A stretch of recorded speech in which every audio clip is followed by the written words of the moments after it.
रावण पुत्र मेघनाद यानी इंद्रजीत का कटा हुआ सिर हंसने क्यों लगा? लंका की आकाश सीमा उस दिन असामान्य रूप से शांत थी। युद्ध की गर्जना थम चुकी थी, शंखनाद मौन हो गया था और राक्षसों की वो नगरी जो कभी अपनी शक्ति और वैभव पर गर्व करती थी, आज शोक और भय में डूबी हुई थी। उसी युद्ध भूमि में जहां देवताओं को भी पराजित करने वाला रावण पुत्र मेघनाद, जिसे तीनों लोग इंद्रजीत के नाम से जानते थे, अंततः लक्ष्मण के दिव्य बाण से वीर गति को प्राप्त हुआ था। उसका शरीर रणभूमि पर निष्प्राण पड़ा था और उसका कटा हुआ सिर मानो किसी अदृश्य शक्ति के अधीन भूमि पर गिरते ही मंद मंद हंसने लगा। ये दृश्य देखकर वानर सेना भी स्तब्ध रह गई और राक्षसों की आत्मा तक कांप उठी। यह हंसी साधारण नहीं थी, न उसमें उपहास था, न ही पीड़ा का करुण विलाप। वो हंसी गूढ़ थी, रहस्यमयी थी, मानो किसी गहरे सत्य का उद्घोष कर रही हो। हनुमान, जिन्होंने अनेक विचित्र दृश्य देखे थे, उस हंसी को सुनकर कुछ क्षण मौन रहे। लक्ष्मण के हाथ अब भी धनुष थामे थे, पर उनका मन युद्ध से हटकर उस रहस्य पर अटक गया था। उन्होंने गुरु वचन स्मरण किए, वीर की मृत्यु भी उपदेश देती है यदि सुनने का सामर्थ्य हो। मेघनाद का जन्म स्वयं में एक अद्भुत कथा था। जब रावण ने ब्रह्मा की कठोर तपस्या कर वरदान पाया था, तब उसके मन में केवल एक ही इच्छा थी, ऐसा पुत्र जो देवताओं को भी भयभीत कर दे।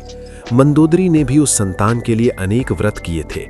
कहा जाता है कि मेघनाद का जन्म उस क्षण हुआ जब आकाश में बिजली कौंधी, मेघ गरजे और देवताओं के सिंहासन डोल उठे। बालक के रोने की ध्वनि मेघों के गर्जन से मिल गई, इसीलिए उसका नाम पड़ा मेघनाद। बाल्यावस्था से ही मेघनाद असाधारण था। वो केवल शस्त्रों में ही नहीं, बल्कि विद्या, मंत्र और तंत्र में भी निपुण था। उसने बालपन में ही ब्रह्मा, शिव और अग्निदेव की उपासना कर ऐसे वरदान पाए जिनसे वो युद्ध में लगभग अजेय बन गया।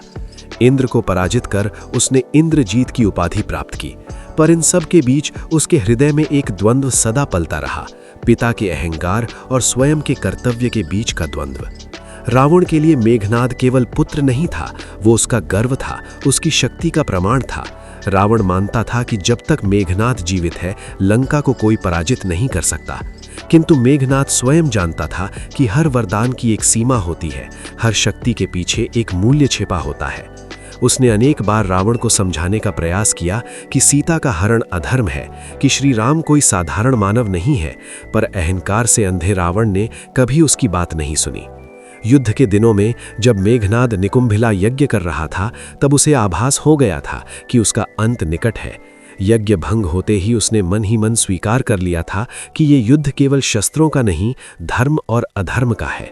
वो जानता था कि लक्ष्मण का बाण उसके जीवन का अंत करेगा, क्योंकि ये विधि पहले ही लिखी जा चुकी थी।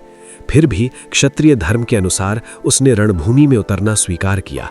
जब लक्ष्मण का दिव्य बाण उसके मस्तक को भेदता हुआ निकला, उस क्षण मेघनाद ने न तो भय अनुभव किया, न ही पश्चाताप।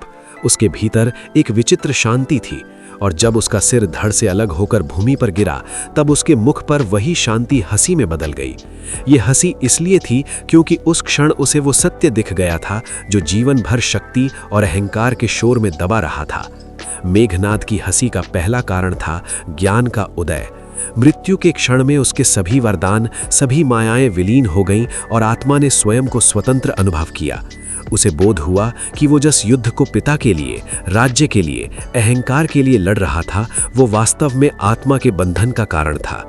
हंसी उस विडंबना पर थी कि जिसे वो जीवन भर विजय मानता रहा, वही उसे पराजय की ओर ले गया। दूसरा कारण था भविष्य का दर्शन। कहा जाता है कि मृत्यु के क्षण में मेघनाद ने लंका का पतन देख लिया था। उसने देखा कि रावण का अहंकार उसे विनाश की ओर ले जाएगा, कि लंका का स्वर्ण वैभव राख में बदल जाएगा। उसकी हंसी उस नियति पर थी जिसे कोई रोक नहीं सकता था। वो हंसी एक चेतावनी थी, पर तब तक बहुत देर हो चुकी थी। तीसरा और सबसे गहरा कारण था मुक्ति का आनंद। मेघनाद ने अनगिनत यज्ञ, तपस्या और युद्ध किए थे, पर वो बंधन में था। मृत्यु ने उसे मुक्त कर दिया। उसकी हंसी उस आनंद की अभिव्यक्ति थी जो आत्मा को बंधन से छूटने पर मिलता है। ये हंसी राक्षसी नहीं थी, ये आध्यात्मिक थी। हनुमान ने उस कटे हुए सिर को देखा और मन ही मन प्रणाम किया। उन्होंने समझ लिया कि ये हंसी अहंकार की नहीं, बल्कि सत्य की है। विभीषण की आंखों में आंसू थे, क्योंकि वो जानता था कि यदि रावण ने समय रहते इस हंसी का अर्थ समझ लिया होता तो इतिहास कुछ और होता। कहा जाता है कि मेघनाद की वो हंसी आज भी समय समय पर उन लोगों को सुनाई देती है जो शक्ति के मद में धर्म भूल जाते हैं। वो हंसी पूछती है, विजय किसकी है, शरीर की या आत्मा की? और जो इस प्रश्न को समझ लेता है वही वास्तव में विजयी होता है। इस प्रकार रावण पुत्र मेघनाद का कटा हुआ सिर इसलिए हंसा था क्योंकि उस क्षण उसे वो सत्य दिख गया था जिसे जीवन भर अहंकार और पदानुक्रम के शोर में दबा कर रखा गया था। ऐसे ही वीडियो देखने के लिए हमारे चैनल सनातन भारत का कृपया सब्सक्राइब करें। धन्यवाद।